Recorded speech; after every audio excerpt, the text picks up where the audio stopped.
Bonjour à vous, Madame Mazubouko. Bonjour. Bienvenue. Merci de m'avoir invité. Vos impressions, c'est votre première fois en Guinée? Non, pas du tout. Ça fait plusieurs années que je viens dans ce beau pays. Très bien. Et je À l'occasion des 72 heures du livre. À l'occasion des 72 heures du livre, mais au début avec les Nations Unies, Bien. en tant que jeune fonctionnaire des Nations Unies, pour la réhabilitation des sites qui étaient occupés par les réfugiés à Guékédou et à Nzérékolé. Très bien. Peut-être avant d'entrer dans le vif du sujet, dites-nous qui est Madame Valérie Aïkamie Mazubouko, pour nos auditeurs et pour ceux qui nous suivent aussi sur nos canaux digitaux. Bon, c'est un peu difficile, j'aurais eu besoin d'un...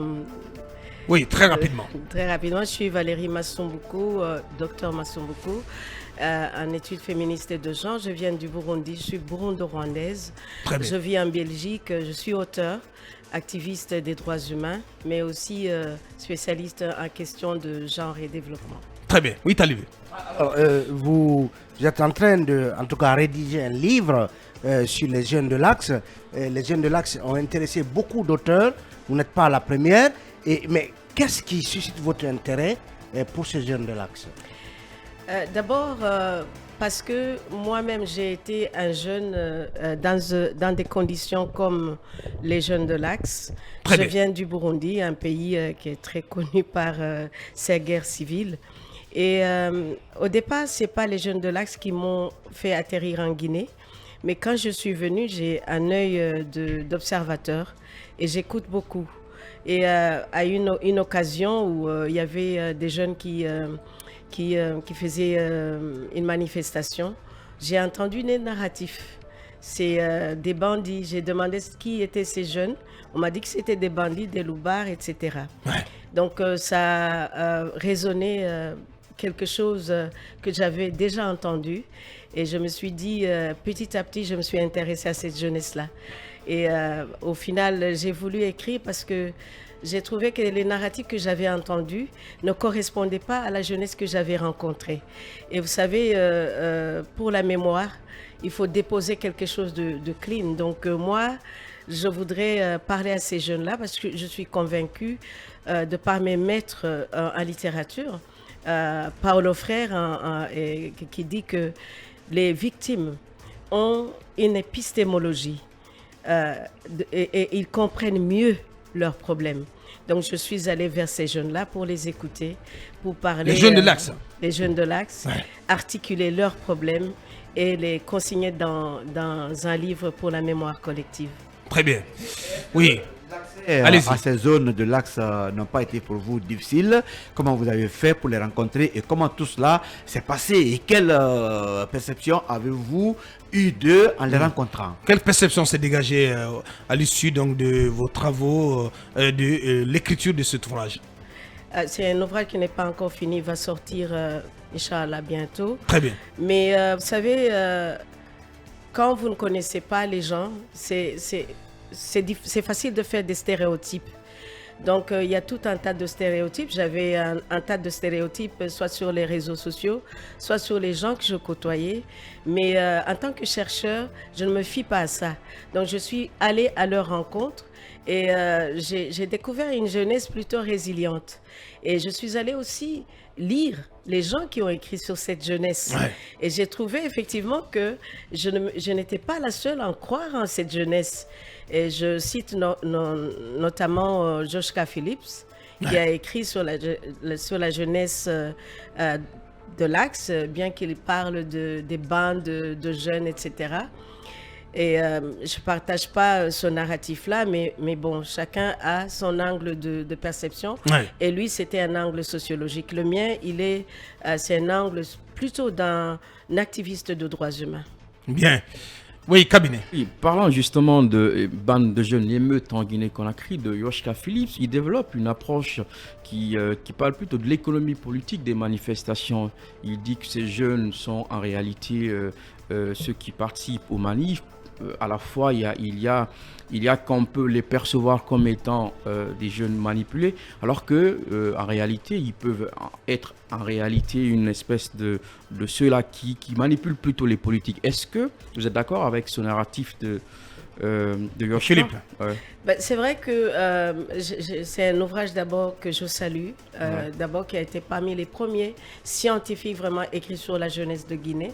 Et donc, et j'aimerais pas peut-être être celle qui parle de son ouvrage, mais c'est vrai que je trouve qu'il y a des narratifs que moi je ne partage pas, parce que si c'est vraiment... Comme lequel, par exemple? Ce que vous venez de dire, que lui-même, Joshka Phillips, il dit que il pose des thèses. Voilà, c'est un chercheur, il pose des thèses, mais au final, il dit qu'on ne peut pas dire que c'est exclusivement économique. Parce que si c'est exclusivement économique, tous les jeunes de Guinée, de Conakry en tout cas, seraient en instance de révolte. Si c'était ethnique, il y a d'autres régions où il y a, qui sont majoritairement Peuls, qui pourraient être aussi en révolte. Par exemple, d'autres sections d'Oratoma qui ne sont pas... Voilà. Mais donc, moi, je trouve qu'il a quand même une vue équilibrée, sauf que le titre déjà... ne vous convient pas. Oui. Ce livre, qu'est-ce qu'il enseigne justement de vos différentes rencontres, de vos différents échanges avec ces jeunes? Vous les décrivez sous quel visage finalement? Comment vous les définirez, ces jeunes de l'Axe? Mais c'est des jeunes qui veulent prendre la parole. Vous savez que les Nations Unies, aussi bien que les écrits de Cheikh Anta Diop, dans sa lettre à Amadou Ampateba, je m'excuse, tant pour moi, qui fait la lettre à la jeunesse. La jeunesse a une importance capitale dans le développement à l'entrée du 3e millénaire. Ouais. Et c'est un droit. Mais ce droit-là, on ne le lui accorde pas. Donc pour moi, ces jeunes-là, c'est juste des jeunes qui prennent la parole, donc qui exercent leurs droits. Qui revendiquent des choses. Qui revendiquent leurs droits. Donc voilà. Et pour cela, on peut pas leur faire un procès, on ne peut pas les tuer. Justement parce que je pense que dans plusieurs pays, effectivement, le mien étant parmi ces pays-là, il y a certains pouvoirs qui n'acceptent pas qu'il y ait une opposition. Et ça, c'est vraiment commun à tous les pouvoirs dictateurs. Ouais. Donc, la prise de position contraire devient... les personnes qui prennent une opinion contraire deviennent des cibles. Ouais. Ça, c'est vraiment quelque chose que si on gratte un peu, ça se trouve un peu partout, au Burundi, au Rwanda. Un peu partout en Afrique. Voilà, partout en Afrique et ailleurs. Bien. Même dans d'autres pays en dehors de l'Afrique. Bien, Akumba. Madame, vous êtes déjà avancée sur votre enquête. Est-ce qu'on peut savoir, ne serait-ce que de manière provisoire, les tendances, les premiers résultats que vous avez constatés suivant cette enquête que vous êtes en train de mener, qui, selon vos premiers propos, devrait être à l'antipode de M. Philippe, de celle de M. Philippe? Non, peut-être pas à l'antipode de M. Philippe, parce que j'ai dit que son approche est sociologique. Approchez-vous un peu du micro. Hein. Bien. Bien. J'ai dit qu'il a une approche sociologique. Mon approche est... celle des droits de l'homme. Oui, voilà. Quels sont les premiers résultats? Quelle est la tendance? Quels sont les premiers résultats que vous avez déjà, même si ce n'est que provisoire? Vous savez, j'ai ici un livre qui a été écrit par un collègue des 72 heures du livre, que j'ai eu l'honneur à postfacer. Quand je lis et quand on discute, on tombe sur les mêmes résultats.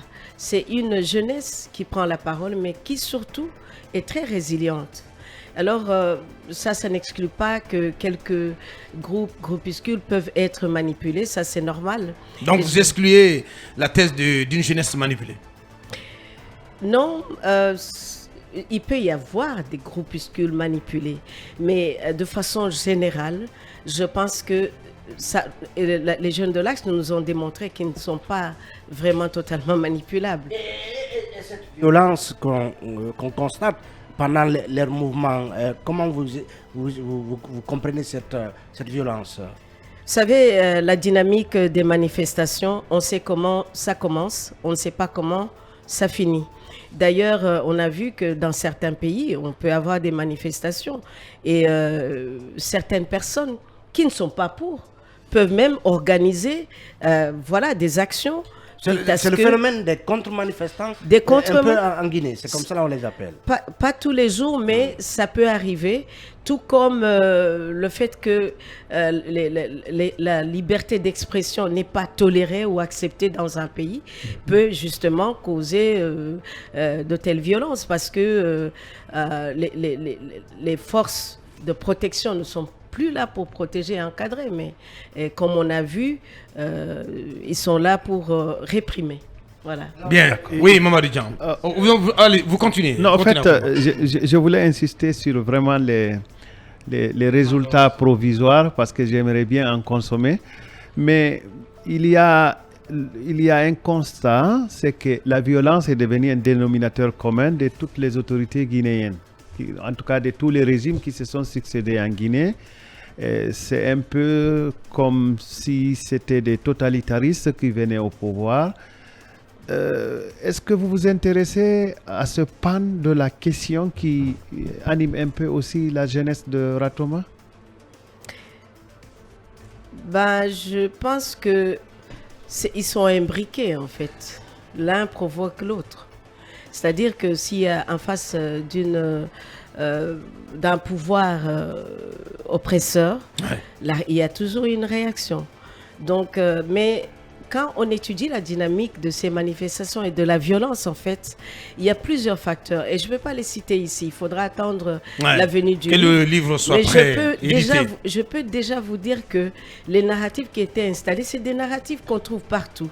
Les pouvoirs oppresseurs ont des narratifs, ont des stratégies. Il y a des stratégies, il y a une dynamique. Donc, ils construisent des narratifs, tout comme le pouvoir oppresseur du colon.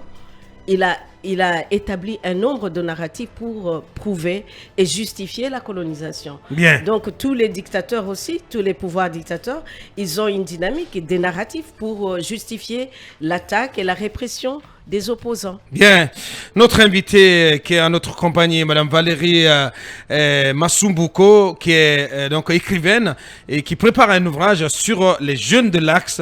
Et on va poursuivre avec vous, Mamadou Dian. Madame, au-delà des témoignages recueillis au niveau de l'Axe, est-ce que vous avez dans votre ouvrage fait des propositions de solutions pour sortir de cette impasse, de cette galère? Oui, parce que vous savez, les jeunes de l'Axe ne sont pas les premiers à avoir été dans cette dynamique de prise de parole et de faire face à des pouvoirs qui n'étaient pas prêts à donner la parole. Donc pour moi, en essayant de faire un parallélisme, je me suis retrouvée à comparer les jeunes de l'Axe avec les jeunes de Soweto. Donc en les comparant avec les jeunes de Soweto, on s'inspire de ce modèle-là justement pour voir comment ces jeunes-là peuvent sortir. Mais pour qu'ils puissent sortir et être réhabilités, réintégrés socialement. Soweto sous l'apartheid. Beaucoup de journalistes les ont appelés la place Tahir, l'Axe et la place Tahir, mais je trouve que non, parce que la place Tahir c'était vraiment ponctuel, alors que Soweto c'était vraiment quelque chose qui est resté dans le temps. Tout à fait. Voilà, donc je pense qu'on va s'inspirer de ces modèles-là parce qu'il y a beaucoup de brisures psychologiques, sociales, économiques même. Donc il y a beaucoup de choses à faire pour la réhabilitation et la réintégration socio-professionnelle, la prise en charge psychologique même. Bien. Oui, avant-dernière question, Talibé. On lit dans votre biographie que vous avez été... En tout cas, vous avez collaboré au niveau de la CPI, notamment sur les droits des femmes. Actuellement, il y a le procès des événements du 28 septembre qui se tient. Et on voit des femmes victimes de violences et de viols, justement, à la barre de ce procès. Et quelle lecture faites-vous, justement, de ce pan du procès des événements du 28 septembre? Oui, celui qui concerne ces femmes qui ont subi des violences sexuelles, notamment au stade. Oui, c'est d'abord... le viol, c'est quelque chose de très intime que les gens ne parlent pas de façon aisée. Ouais. Et effectivement, j'ai été expert chargé des victimes à la Cour pénale internationale dans le bureau de Ocampo. Et je vois quelques similarités, c'est-à-dire qu'il y a des victimes qui sont là, qui n'ont pas vraiment beaucoup de pouvoir. Et il y a les bourreaux qui ont des avocats aguerris. Et donc, ils sont en fait victimisés pour une deuxième fois. J'ai vu des femmes qu'on a vraiment désintégrées devant l'audience en mettant en question, en remettant en question leur témoignage. Et ce que nous appelons dans notre jargon un deuxième viol, un viol psychologique. Et une autre chose, j'avais posé la question, ce genre de procès n'est pas public. Mais on m'a dit qu'il y a des femmes qui ont demandé à être publiques. Normalement, ce genre de procès devrait être à huis clos. Voilà. Dernière question, voilà. Alors, madame, qu'est-ce qui vous a de plus marqué dans vos différentes rencontres avec les jeunes de l'Axe pour le moment? Ce qui m'a marqué, c'est que c'est une jeunesse très, très résiliente. Qui va d'ailleurs dans ce qu'on vient de nous dire que la Guinée est le pays le plus heureux. Et pour citer Joshka Phillips, il dit que les jeunes de l'Axe, ils esthétisent la pauvreté, ils esthétisent la douleur. Moi, je dis que c'est la résilience. Ça me plaît, de voir des gens qui traversent ce genre de douleur, mais qui peuvent être debout et aider d'autres jeunes. On a beaucoup de témoignages où ils ont été des héros d'autres jeunes qui ne sont pas de l'Axe. Bien. Madame Valérie Aïkamie Masumboko, qui est écrivaine, par ailleurs experte en genre et en développement. Elle était notre invitée ce mardi. Ça n'est terminé pour aujourd'hui. Grand merci à vous, madame. Merci d'avoir répondu à notre invitation. Voilà. Bien, merci de l'attention où que vous nous avez suivis à travers le monde, aux quatre coins du monde. Merci de l'attention. Merci à nos équipes à la réalisation et à la transmission. Ibrahim Diallo, Ibrahim Assila. Restez sur film. Nos programmes continuent derrière nous. Dites Indira avec Mohamed Ba et toute sa team. On revient demain quand il sera 8h. Au revoir. Portez-vous bien.